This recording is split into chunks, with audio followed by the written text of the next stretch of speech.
आमनु मा मुराद अबू बकर व अमिलु सालिहात मा मुराद उमर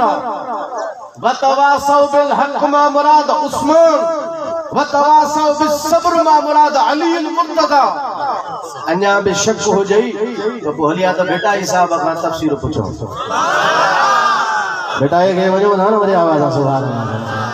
तफसीर दी रिवायत हदीस तो तवा बुधई पराने बेटा ये जी बुधो पर वरी आवाज सुभान अल्लाह चो फरमाए तो अल्लाह अरवाहन के जदे जागायो जब्बार फरमाए तो जने अल्लाह तो अरवाहन के रब अल्लाह तो फरमायो अल्लाह तो बेरब्बकुम चाहता जो रब नाया फरमाए तो जने अल्लाह तो फरमाए रूहन के जागायो हो उन्हन को पूछो हो अल्लाह तो बेरब्बकुम फरमाए तो चैनी यारन दी साईं असा जेका संगत आ ना वा हिते कान थी आ उता खा बेटा ये मनो दा सुभान अल्लाह हज़रत पीर साईं रोज़े धणी फरमाईंदा न रज़ी अल्लाह ताला अन्हु चओ सुभान अल्लाह पीर साईं रोज़े वाला फरमाईंदा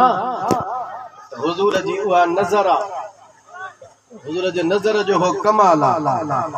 जो जंहिं ईमान जे अख सां ॾिठो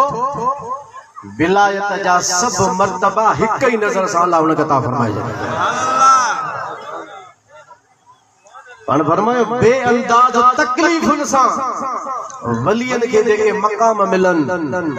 उरूज मिले औलिया अल्लाह के जेका तरक्की थे बेअंदाज़ तकलीफ का बाद हासिल थे मुस्तफा जे हिक नजर सा वो सब विलायत जा रुतबा अल्लाह ताला असहाबन के अता फरमाए सहाबी जो मकाम आए विलायत जा मर्तबा अल्लाह ने सजा बेटा ही फरमाए तो अलस तो अरवाह देखे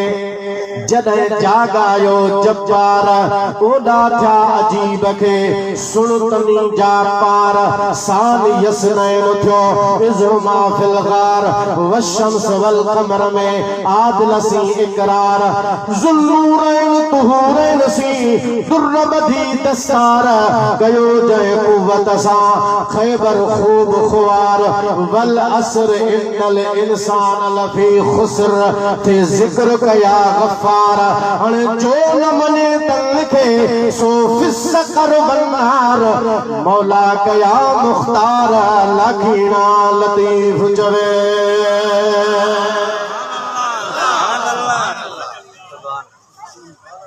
बड़े आवाज़ सुभान अल्लाह सानी यसनैन में अबू